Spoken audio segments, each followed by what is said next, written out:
Nabi Yahya alaihissalam dilahirkan saat orang tuanya sudah berusia lanjut. Nabi Yahya lahir pada tahun 7 sebelum Masehi, merupakan anak satu-satunya Nabi Zakaria alaihissalam.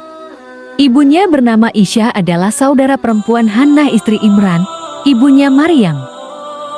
Sejak kecil Nabi Yahya sudah diajari dan hafal ajaran-ajaran yang terkandung dalam kitab Taurat dan Zabur, sehingga terpelihara dari perbuatan syirik dan maksiat, sebagaimana dijelaskan dalam Al-Quran. Wahai Yahya, ambillah pelajarilah kitab Taurat itu dengan sungguh-sungguh, dan kami berikan hikmah kepadanya Yahya selagi dia masih kanak-kanak. Dan kami jadikan rasa kasih sayang kepada sesama dari kami dan bersih dari dosa. Dan dia pun seorang yang bertakwa. Quran Surah Maryam 19 12-13. Nabi Yahya selama hidupnya tidak pernah berbuat salah, banyak berbakti dan berbuat baik terhadap kedua orang tuanya, tidak keras dan takabur. Beliau seorang yang tawadu dan lemah lembut, diberi penghormatan dan keselamatan oleh Allah Subhanahu wa Ta'ala, serta dihindarkan dari bahaya dan penyakit. Pada waktu lahir, wafat dan hari kiamat, beliau dibangkitkan kembali dengan kemuliaan di hadapan Tuhannya, sebagaimana dijelaskan dalam Al-Quran. Dan sangat berbakti kepada kedua orang tuanya, dan dia bukan orang yang sombong, bukan pula orang yang durhaka.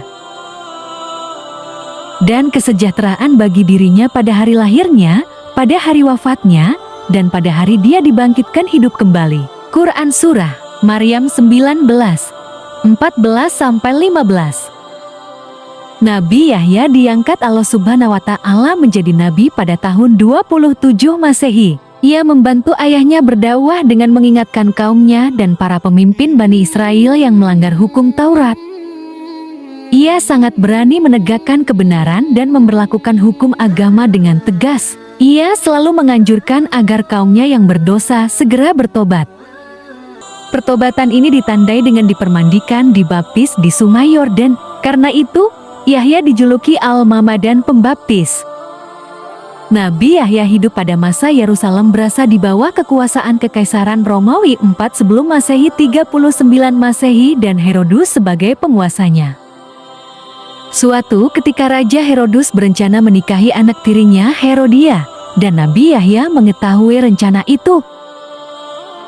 Maka beliau mengeluarkan fatwa larangan, karena menurut hukum Taurat haram hukumnya menikahi anak tiri. Herodia tidak ingin pernikahannya gagal, maka ia meminta Raja Herodus untuk membunuh Nabi Yahya.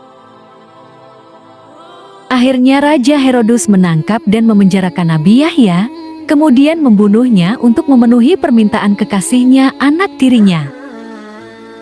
Nabi Yahya dan ayahnya Nabi Zakaria dianggap menghalangi kemauan raja, kemudian keduanya dibunuh. Mula-mula, Nabi Yahya lebih dahulu dibunuh, kemudian atas izin Allah Nabi Zakaria masuk ke dalam sebuah pohon yang waktu itu membelah diri menjadi dua. Lalu Nabi Zakaria masuk ke dalam pohon itu. Setelah Nabi Zakaria masuk ke dalamnya, maka pohon itu menutup kembali.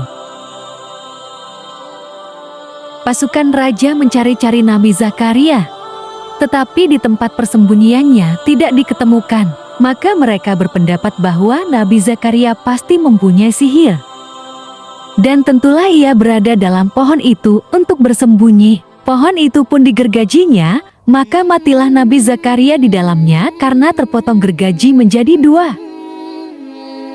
Demikian riwayat Rasulullah dalam mempertahankan hukum Allah. Karena kerasnya mempertahankan hukum Allah, ia terbunuh menjadi syahid. Di antara hikmah dan pelajaran yang bisa diambil dari kisah ini adalah kesabaran mereka dalam dakwah dan kesabaran terhadap perlakuan buruk kaumnya ketika mendengar dakwah mereka.